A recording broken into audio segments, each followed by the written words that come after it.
So, this screencast is going to be kind of long, just like the one to follow this is also going to be kind of long. And that's because, well, it takes a while to explain WordPress and its intricacies. So, I'm going to preface this screencast by again reiterating our tech philosophy here at Everett, in that we don't need you or we don't want you to be web developers or web designers or engineers of any type. The strength that you have is your ability to work with people, to work with organizations, NGOs, CBOs, nonprofits, um, people in your community, is to work with them and find appropriate technological solutions for the problems that they have. And part of being in the nonprofit and non-governmental world is that you don't have a lot of money. And so you fill the role of the webmaster. You can get websites up, really good looking websites up on a shoestring budget. And that's because you've taken the time to acquaint yourself with these tools and have gotten to the point that you're comfortable with digging into a technology and finding solutions as they come and not necessarily needing to be a hardcore developer. So, with that in mind, let's begin with this lesson. All right, so we've talked in the past about how WordPress is basically a set of templates that tell the server how to create a web page and then how to plug your content, your data into this template in a way that makes sense. So we're going to kind of work through an example of how a single post is created. So let's get started. I'm going to go to my blog and I'm going to just use this dummy post as our example. So I'm going to go to my CyberDuck. I'm going to start with the very first template file that starts off this entire thing. I'm here in 2012 because I'm using, the theme that I'm using is my child, but it's a child of 2012, so it inherits all of this stuff here. If I wanted to make alterations to it, then of course I would just bring these template files over into my child. But anyway, so the first thing that we use is header.php.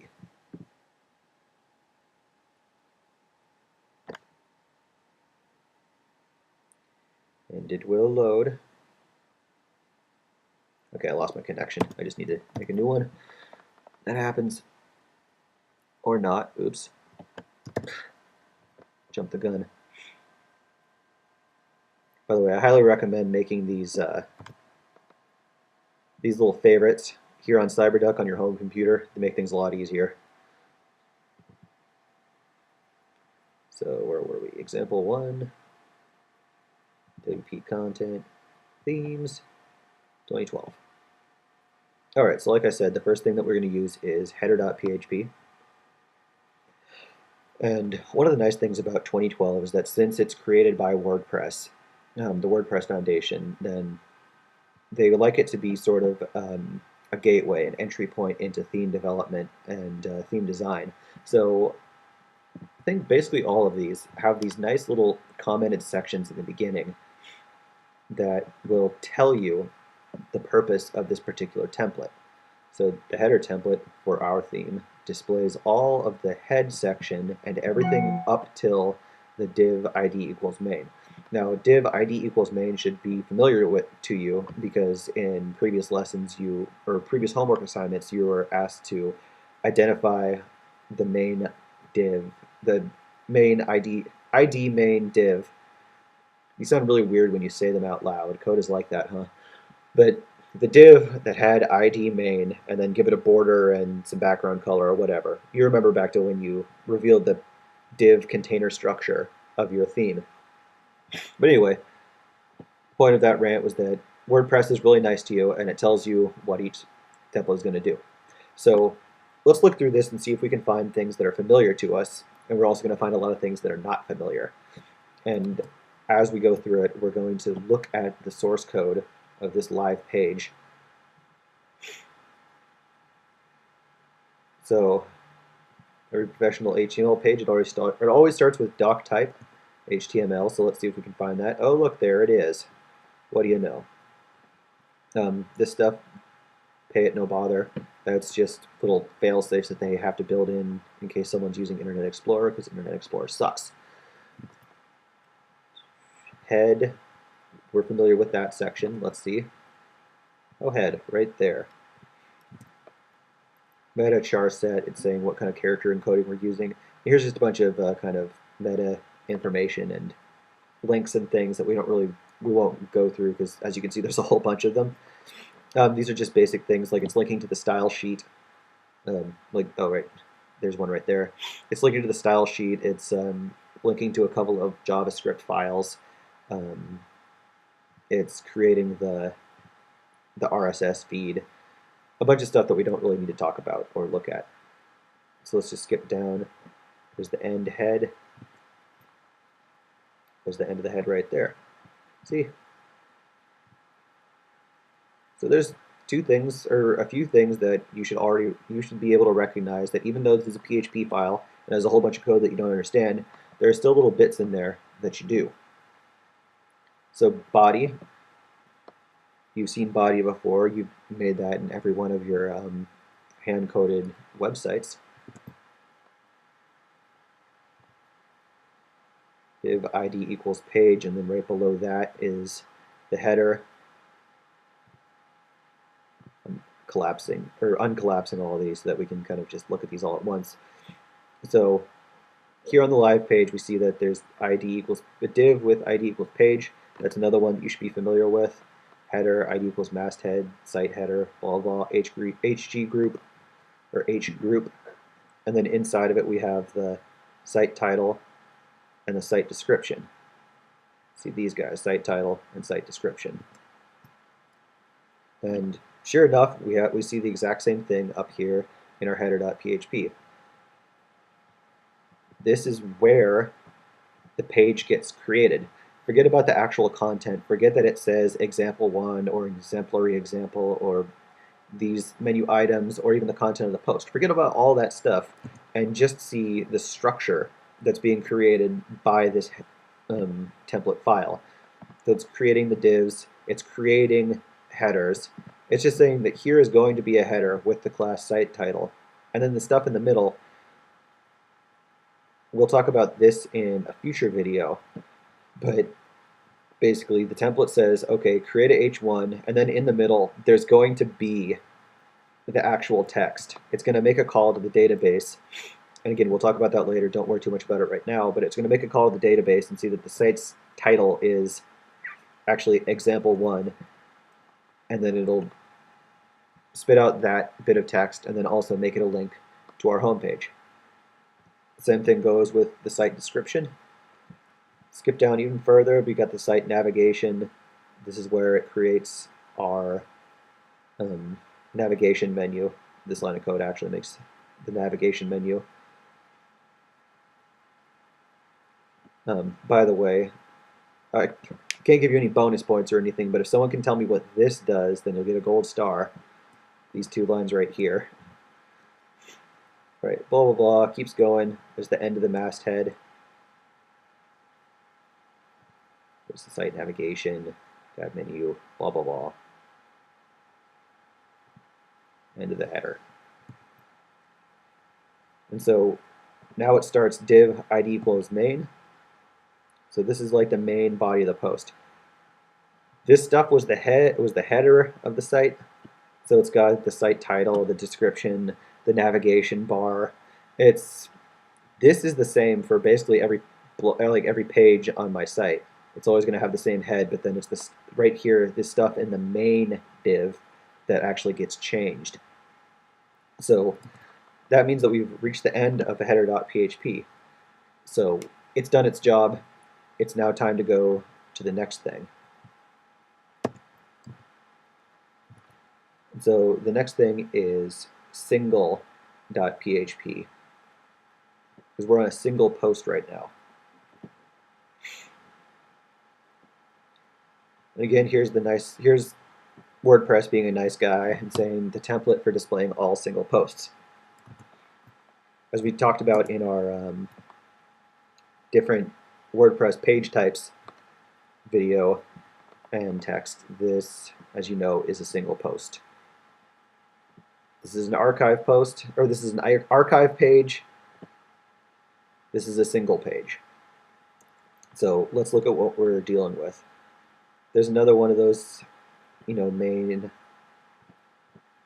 page structural divs. Like in your last assignment, you did like div ID main, div ID primary, div ID content. So let's see what's our next stuff. Get header. That was what called up the head. So ID equals primary, ID equals content.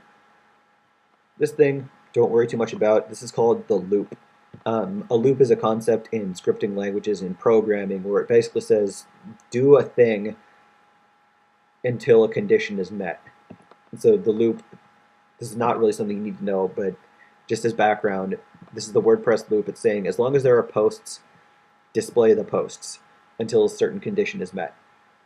So forget about that. This part says get template part, get content, and get post format. This is saying that you, the server, should go into the template files and find content.php. So let's do that.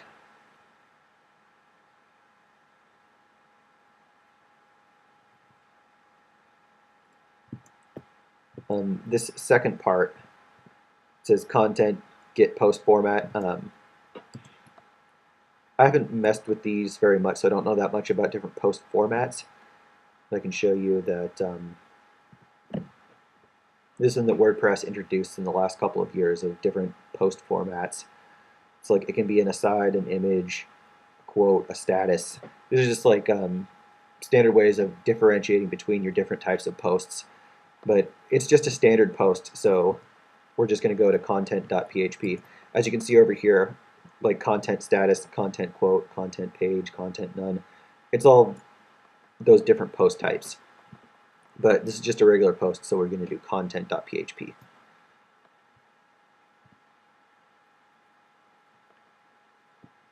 The default template for displaying content used for both single and index search, archive search, blah, blah, blah. So, starts with an article. As I said before, article is one of these fancy new HTML5 elements. It works the same as a div. So, article, you can see that's where it started.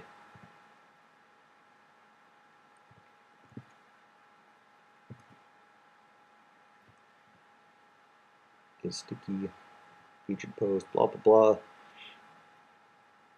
So we don't really need to go through this. We might do that in another, or go through all of this and what it means, like what this if statement means. But here's another thing that you are probably familiar with. H1 class equals entry title. There's our entry title right there. As you can see when I select it down here, then blah, blah, blah. Entry title.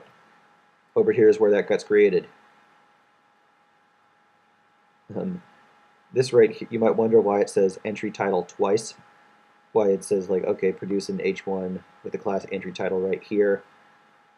And then it says H1 class entry title right here as well. Because, well, we don't have it twice. What's happening here is that it's saying if this is a single post, which it is, then just create an H1 with the post's title.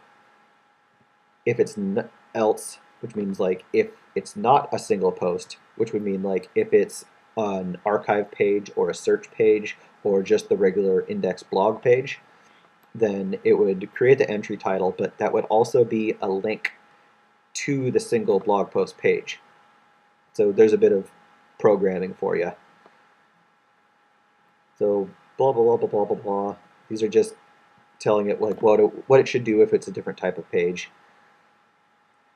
So get the content. This right here is telling it to get or make a a query to the database and get the content for this post.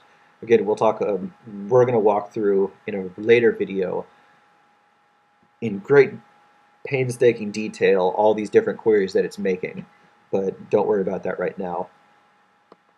And then it does some other stuff. It makes the footer, but you probably get the idea of this, and it's really not going to deliver a lot of extra value to you to look for the footer and then all that other stuff. But hopefully, one thing that you gleaned through this is that your page is created by the server running through these template files and basically just spitting out all this HTML. All right, so on to the next video.